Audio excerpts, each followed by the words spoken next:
अस्सलाम वालेकुम dear students. Pharmacy technician first year part one में आप लोगों के पास दो पेपर्स होते हैं। पेपर वन जिसके अंदर biochemistry, microbiology, anatomy and physiology आता है। ठीक है, ये इन तीन सब्जेक्ट्स को मिलाकर पेपर वन बनता है आप लोगों का। और पेपर टू में आपके पास फार्मास्यूटिक्स और फार्माकोग्नोसी आते हैं, राइट। यानी कि इन दो को मिलाकर एक पेपर बनेगा और इन तीन सब्जेक्ट्स को मिलाकर आपके पास एक पेपर बनता है, राइट। और ये आप लोगों का हर एक पेपर जो है, पेपर वन हो या पेपर टू हो, वो 120 मार्क्स का होगा। ठीक है, जिसके अंदर 60 मार्क्स के आपके पास ऑब्जेक्टिव्स आते हैं और 60 मार्क्स का आपके पास शॉर्ट क्वेश्चंस आते हैं। ठीक है, 60 मार्क्स के आपके एमसीक्यूज आ गए। ठीक है, और 60 मार्क्स के ही आपके पास शॉर्ट क्वेश्चंस आ जाते हैं। अब आप लोगों के पास जो एमसीक्यूज हैं वो 60 ही होंगे, यानी कि 1 × 60। हर एक एमसीक्यू जो है वो एक नंबर का होगा। ठीक हो गया, यानी कि आपके पास 60 एमसीक्यूज होंगे जो कि एक एक नंबर के होंगे। ये हो गया। और ये जो आपके पास शॉर्ट क्वेश्चंस हैं, ये 5 मार्क्स के आपके पास 12 क्वेश्चंस हो सकते हैं। ठीक है, = 60। अब ये जो 5 मार्क्स का होता है, ये पार्ट्स में भी आ सकता है, like A part, B part. ठीक है, ए जो होगा वो आपका 3 नंबर का हो जाए या 2 नंबर का हो जाए, और जो बी पार्ट होगा वो 3 नंबर का होगा। और इस तरह से भी हो सकता है कि आपके पास एक ही क्वेश्चन हो और वो 5 मार्क्स का आ जाए, राइट। जैसा कि आप लोग कहते हो कि डिफाइन हाइपर सेंसिटिविटी, वो आगे आपका 2 नंबर का।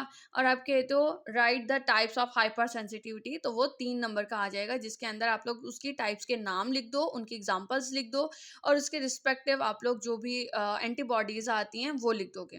ठीक हो गया, ये आप लोगों का 5 नंबर का बन जाएगा। और ये मीन 2 और 3 पार्ट्स में आ गया। और अगर इकट्ठे ही 5 मार्क्स का आ जाता है, लाइक डिफाइन परकोलेशन या explain the process of percolation, तो उसके अंदर आप लोग जो भी आपको आता है वो 5 मार्क्स का बन जाएगा। ये चीज हो गई। और आप लोगों के लिए पासिंग क्राइटेरिया जो होता है इसके अंदर, वो आपका 60 मार्क्स है। ठीक है, जो पासिंग मार्क्स हैं वो 60 आपने लाजमी लेने हैं। 60 से कम वाला जो होगा वो फेल हो जाता है, राइट। फिर अब आपके प्रैक्टिकल्स की अगर हम लोग बात करें, तो प्रैक्टिकल्स आप लोगों के फर्स्ट ईयर में 4 होते हैं। ठीक हो गया। और 4 कौन कौन से होते हैं? एक आप लोगों का बायोकेमिस्ट्री, इनके बायोकेम और माइक्रो, इन दोनों को मिलाकर आप लोगों का एक प्रैक्टिकल बनता है। और फिर आपका एनाटॉमी एंड फिजियोलॉजी, इन दोनों को मिलाकर आप लोगों का एक प्रैक्टिकल बनता है, यानी कि आपकी एक कॉपी बनेगी। और फार्मास्यूटिक्स का एक अलग प्रैक्टिकल होता है, और फार्माकोग्नोसी का भी अलग प्रैक्टिकल होता है, यानी कि आपकी फर्स्ट ईयर में आपकी 4 कॉपीज बनेंगी, राइट। अब हम लोग बात कर लेते हैं सेकेंड ईयर की, कि सेकेंड ईयर में कौन कौन से सब्जेक्ट्स होते हैं आपके, राइट। सेकेंड ईयर में अगर हम लोग बात करें, जिसे आप लोग कहते हो पार्ट टू, तो उसके अंदर क्या होता है, एक पेपर आपका आता है इंडस्ट्रियल फार्मेसी और हॉस्पिटल फार्मेसी दोनों को मिलाकर। ठीक है, इन दो सब्जेक्ट को मिलाकर आपका एक पेपर बनता है। और कंप्यूटर फार्माकोलॉजी और social behaviour, law and ethics, ठीक है, social behaviour and law and ethics, in 3 subjects को मिलाकर आपका एक पेपर बनता है, राइट। पेपर पैटर्न वही है कि 60 मार्क्स का होगा, 120 मार्क्स का होगा। और 120 में 60 + 60, यानी कि 60 मार्क्स के आपके एमसीक्यूज होंगे और 60 मार्क्स के आपके शॉर्ट क्वेश्चंस होंगे। शॉर्ट क्वेश्चंस जो हैं वो ऐसे कि 5 मार्क्स का एक क्वेश्चन आता है, और ऐसे आपके पास 12 सवाल होंगे। ठीक हो गया। और ये जो 5 मार्क्स का एक क्वेश्चन है, ठीक है, ये आपके पास 5 मार्क्स का भी आ सकता है, और ये जो एक क्वेश्चन है ये मजीद ए और बी पार्ट में भी आ सकते हैं, यानी कि 2 नंबर का और 3 नंबर का, इस तरह से भी आ सकते हैं। ये हो गया। 60 एमसीक्यूज होंगे, और 60 के 60 एमसीक्यूज एक एक नंबर के होंगे, जो मिलकर आपको 60 नंबर के हो जाते हैं।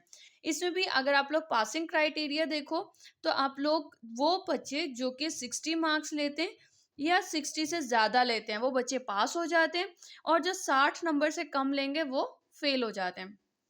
इसके अंदर अगर हम लोग प्रैक्टिकल्स की बात करते हैं, तो इसके अंदर आप लोग प्रैक्टिकल्स नोटबुक बनाते हो सिर्फ 3। ठीक हो गया। एक बनाते हो इंडस्ट्रियल फार्मेसी की, और एक बनाते हो कंप्यूटर की, और एक बनाते हो आप लोग फार्माकोलॉजी की। ये वो स्टूडेंट्स जिनकी फरमाइश पर मैंने सब्जेक्ट्स को एक्सप्लेन कर दिया है। ठीक है? वो इस वीडियो को देखकर और आगाह हो सकते हैं। सेकंड थिंग बच्चे, अगर आप लोगों को कंटेंट्स चाहिए, ठीक है? अगर इनके अंदर के कंटेंट्स चाहिए कि इट्स मीन हर एक-एक सब्जेक्ट के अंदर कौन-कौन से टॉपिक्स हैं, तो बच्चे आप लोग उसको उसके लिए आप लोग मुझे इनबॉक्स कर दो। मैं आप लोगों को बुक्स जो हैं वो मेल कर दूँगी। Right? Thank you so much. अल्लाह हाफ़िज़।